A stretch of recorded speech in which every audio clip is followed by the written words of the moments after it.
Merci d'être venus si nombreuses et si nombreux. La thématique doit être porteuse, comme on dit. Alors, je vais essayer de pas trop parler, même si je pourrais beaucoup parler, puisque, comme l'a dit Johan, c'est une large partie de mon travail académique.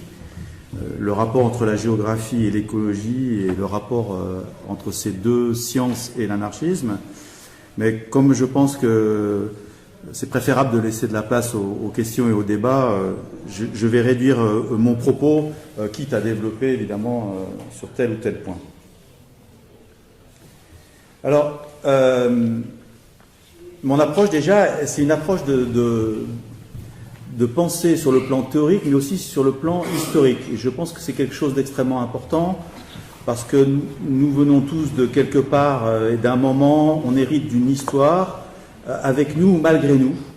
Et il y a des choses qu'on pense acquises, alors qu'en réalité, elles ont une origine, elles ont des acteurs qui portent des choses. Et c'est toujours important de décrypter ça. Et c'est un géographe qui dit ça, parce que l'histoire, c'est hyper important. Concrètement, on ne sait pas forcément que la notion d'écologie politique, par exemple, elle remonte à 1957, en France, très précisément, et non pas en Amérique, avec un texte fondateur de mon point de vue et séminal également de mon point de vue, quoique je critique, qui est un texte de Bertrand de Jouvenel, donc il y a tout un parcours politique et idéologique assez intéressant. Dans la pensée anarchiste, alors la pensée anarchiste, on pourrait même dire la doctrine. Le mot me fait pas peur. Ce n'est pas le dogme. C'est une pensée libre, donc qui explore tout un tas de pistes, qui teste les hypothèses, qui teste les expériences, mais qui se fonde sur en fait la critique et la critique libre en permanence. C'est pour ça que dans le courant anarchiste, il y a quand même un point fort qui est une certaine conception de la science qui justement, en théorie, en principe, devrait être sans arrêt critique, tester les hypothèses, etc., etc. Ce qui distingue cette approche du scientisme, où la science serait censée nous donner la vérité. Je ne vais pas rentrer dans le débat du relativisme, mais c'est important de revenir sur cette dimension de réflexion critique et de pensée libre. Doctrine et pas dogme, parce que je pense, alors je sais que dans le mouvement libertaire, tout le monde n'est pas forcément d'accord, mais personnellement, je pense à la fois par réflexion, conviction, expérience militante, comme ça a été dit tout à l'heure, qu'il y a un certain nombre de points communs qui constituent effectivement la doctrine anarchiste, notamment le refus de l'État, le refus de toute forme d'autorité et de domination, etc. Je donnerai quelques exemples évidemment tout à l'heure. La question, c'est de savoir si dans cette pensée anarchiste, dans cette doctrine anarchiste, qui n'est pas un dogme, il y a des éléments qui convergent ou qui ne convergent pas avec l'écologie d'une part et l'écologisme d'autre part. Je distingue, et je pense qu'il faut vraiment distinguer pour éviter les confusions, et en ce moment il y a beaucoup de confusions dans les idées, dans les politiques. Je pense qu'il faut vraiment distinguer les deux choses. L'écologie est une science datée historiquement qui remonte à 1866 et à Ernst Haeckel, qui a une définition. Ces définitions ont évolué, donc c'est une science qui ensuite a été utilisée par un courant politique, enfin, qui s'est constitué à partir de là. Et ce courant-là, on peut l'appeler écologisme. Le isme est important parce que les écologistes ne sont pas forcément tous des écologues, de la même façon que tous les écologues ne sont pas forcément des écologistes. Et je ne parle pas en termes de légitimité, je parle en termes de pertinence, de discuter sur un certain nombre de questions. Et c'est pareil pour l'anarchie. L'anarchie n'appartient pas aux anarchistes, par définition, puisque le principe de l'anarchie, c'est le principe de la justice et de la liberté, un sentiment de révolte qui existe de toute façon en chacun de nous et en chacune de sociétés. On trouve de l'anarchie partout, qui ne se revendique pas forcément de l'anarchisme. C'est-à-dire l'aspiration à la justice et à la liberté, dans sa critique de la domination, elle ne met pas forcément le isme derrière.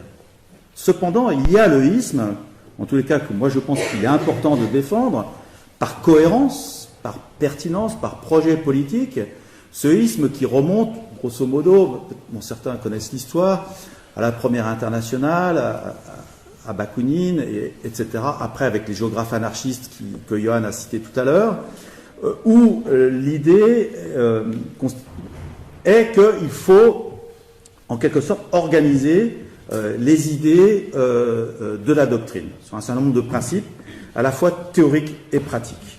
Et par conséquent, sont anarchistes ceux qui se revendiquent ou qui sont reconnus comme tels par d'autres anarchistes. Je pense que cette distinction est importante. Alors la convergence entre l'écologisme et l'anarchisme, elle existe sur un certain nombre de problématiques. Je pense que, grosso modo, par rapport aux zones à défendre, par exemple, par rapport à la critique des GP2I, la question des circuits courts, la question des AMAP, je pense qu'il y a convergence réelle.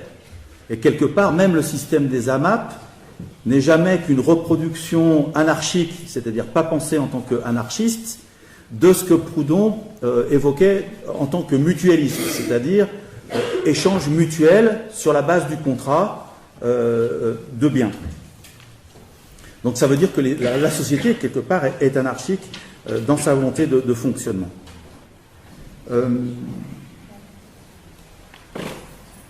En même temps, au-delà de ces convergences à la fois théoriques et militantes, il y a un certain nombre de divergences. Et moi, je pense que ces divergences sont importantes, et je pense aussi qu'elles sont essentielles pour lever un certain nombre de confusions et pour avancer. C'est mon vieux côté progressiste. Progrès est un terme que n'aime pas trop toute une fraction du mouvement écologiste, d'ailleurs, mais que personnellement je revendique, dans l'idée qu'avancer vers quelque chose de mieux ou de moins mal, comme vous voulez. Et je pense que, sauf à renoncer définitivement, il faut quelque part aller vers le mieux quelque part. Alors dans les éléments de divergence, on va dire que quelque part l'écologisme est autoritaire. Alors ça veut dire quoi? Ça veut dire que dans le projet politique et la pratique politique, alors la pratique ça peut se discuter, mais au moins dans le projet politique, il y a de l'autoritarisme dans l'écologisme à partir du moment où l'écologisme a une stratégie politicienne, c'est-à-dire politique, d'électoralisme, et une reconnaissance de l'État. Et plus que ça, une reconnaissance, ou plus exactement, la revendication d'un besoin d'avoir une gouvernance mondiale, sur le plan environnemental, mais pas seulement.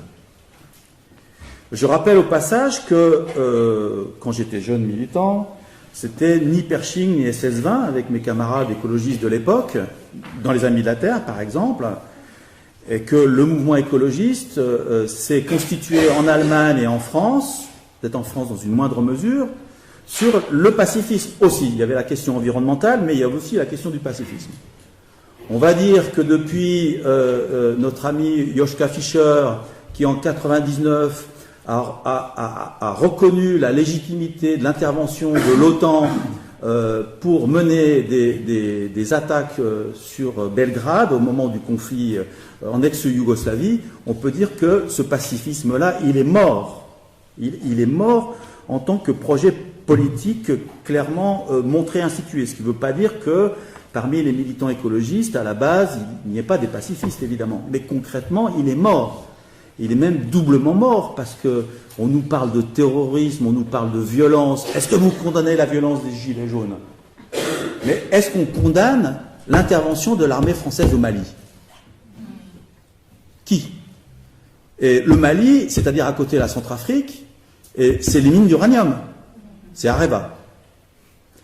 Donc là, on voit quand même qu'il y a quelque chose qui coince dans la stratégie politique et dans la reconnaissance de l'État et dans la question de la gouvernance mondiale.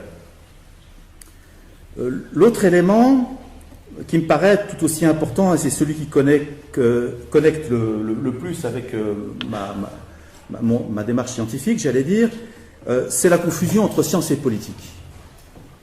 Et il suffit d'entendre les médias, l'écologie, alors on ne sait plus trop ce que c'est. Si on voulait vraiment être honnête, chacun y va de sa sauce. Alors tout le monde est écolo d'abord, hein, Chirac, Hulot, de Rugy. Alors on ne sait pas trop ce que c'est finalement, mais je caricature volontairement. Est-ce que c'est bien trier ses déchets? Est-ce que c'est faire partie d'une AMAP? Est-ce que c'est ne pas consommer de viande? Est-ce que c'est rouler en vélo? Nonobstant, tout le monde est plus ou moins écolo et tout le monde se dit écologique et pas écologiste. C'est-à-dire que derrière, moi je pense que c'est pas neutre, hein, ça se discute, mais je pense personnellement que c'est pas neutre. Derrière, ça revient à légitimer une action, y compris dans les gestes quotidiens, au nom d'une science. L'écologie, clairement. C'est pas une affirmation purement idéologique. Donc il y a mélange des genres quelque part, il y a glissement. Il y a l'écologie en tant que science nous dirait qu'il faut sauver la planète, etc., etc. Donc il y a une démarche, on va dire, déductive à partir d'une position de principe. Et je souligne que cette démarche-là, elle n'est pas nouvelle. C'est le marxisme, quelque part. C'est le marxisme, il y avait quand même le dogme, et il y avait quand même quelque part, alors pas tout le temps, pas partout, mais une déclinaison du dogme, y compris dans sa téléologie historique. C'est-à-dire que, fatalement, si on lit bien Marx ou Engels, il y a une succession des modes de production et on passe donc du mode antique, ensuite au mode féodal, ensuite au mode bourgeois et ensuite au mode socialiste puis communiste. Parce que le prolétariat devenant numériquement majoritaire, et bien de facto, il va amener la société au stade socialiste et communiste. Et ça, c'est pas cette théologie de l'histoire, cette lecture, elle est fondée sur une analyse qui se veut savante, le fameux socialisme scientifique, le fameux matérialisme dialectique. Donc ça, c'est pas nouveau. Je rajouterais par rapport à la question du marxisme une convergence avec l'écologisme sur ce qu'on peut appeler l'eschatologie. L'eschatologie, c'est-à-dire l'idée qu'il y a une fin de l'histoire, une fin du monde. Et pour moi, ce discours eschatologique, il a été parfaitement recyclé par une partie du système sur le registre du côté environnemental. La planète est foutue, quelque part, on va mourir, il y a crise finale. C'est un peu l'idée dans certains cercles marxistes qu'on ne retrouve pas forcément chez Marx, parce que Marx parlait de crise au pluriel, de production, de surproduction, mais clairement, enfin c'est le bouquin de Ben Saïd, hein, il ne parlait pas vraiment de crise finale, sauf que dans certains propos, dans le manifeste, quelque part, et Rosa Luxembourg est partie complètement dans cette direction. Oui, le capitalisme court à l'échec parce qu'il va s'effondrer sous le poids de ses propres contradictions. Moi, je pense que cette lecture-là, on va en discuter, elle est complètement fausse. Le capitalisme, justement, il ne vit que de crise et il se perpétue. Et y compris sur le plan environnemental, on pourra en discuter, c'est ce que j'appelle le capitalisme vert. Donc cette eschatologie qu'on a trouvée chez le marxisme, on va le trouver quelque part dans un grand nombre de secteurs de l'écologisme, qui effectivement nous annonce à coup de WWF, à coup de GIEC, que la planète est finie et on va vers la fin. Alors il ne s'agit pas de nier l'existence de problèmes environnementaux ou de pollution, etc. C'est pas ça la question. C'est la façon de les poser et de les orienter vers une fin de l'histoire. Qui aboutit à quoi? Qui aboutit à un discours sur l'urgence. Alors qu'on trouve moins chez Marx, mais qu'on trouve beaucoup dans les milieux écologistes. Il faut agir parce qu'il y a urgence. J'ai encore entendu tout à l'heure la COP qui se situe en Pologne. Je crois que c'est le président polonais qui est vachement qualifié pour parler d'écologie d'ailleurs. Qui dit c'est la dernière fois, hein, c'est maintenant ou jamais. Alors les 5000 jours pour sauver la planète, les 10 000, etc., on en trouve en quantité, hein, il suffit de taper ça, ça veut dire que c'est un discours qui nous annonce sans arrêt la fin, mais la fin est sans arrêt reculée, ce qui pose quand même problème. Le corollaire de ce discours eschatologique, c'est le messianisme ou le prophétisme plus exactement. C'est-à-dire qu'il y a quelqu'un qui nous annonce ça. Et c'est l'idée aussi que quelqu'un va nous sauver de ça. Et ce n'est pas un hasard si dans le courant de l'écologisme, y compris sur le plan intellectuel, on va trouver beaucoup de croyants et de chrétiens. On pourra livrer ça à la discussion, mais ça correspond aussi à cette idée, il faut sauver le monde. Moi, dès que quelqu'un me parle de sauver, je fais attention. Il y a un côté curé, pour dire les choses un peu brutalement, que je trouve toujours un peu problématique. le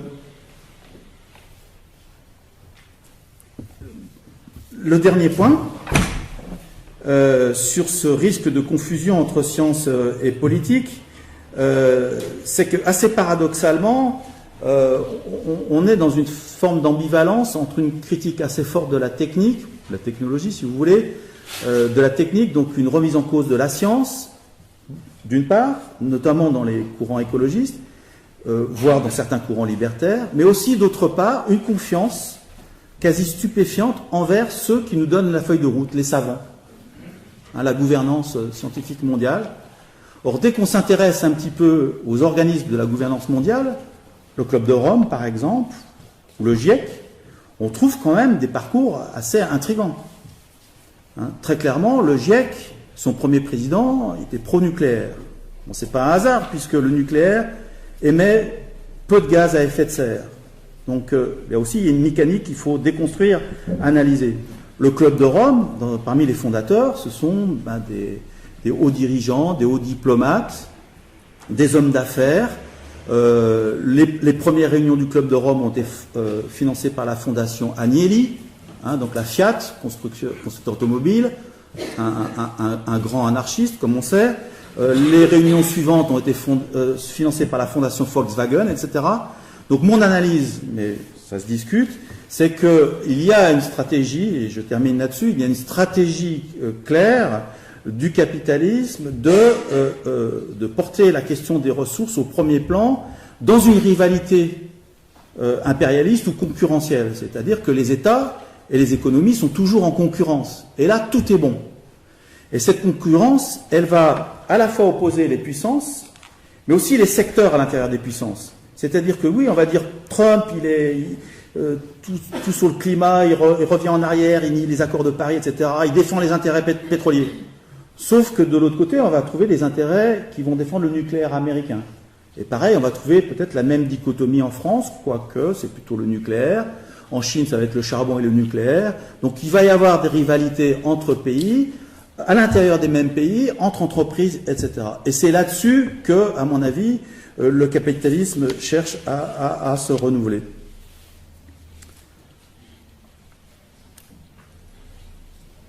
Ouais, je vais terminer là-dessus.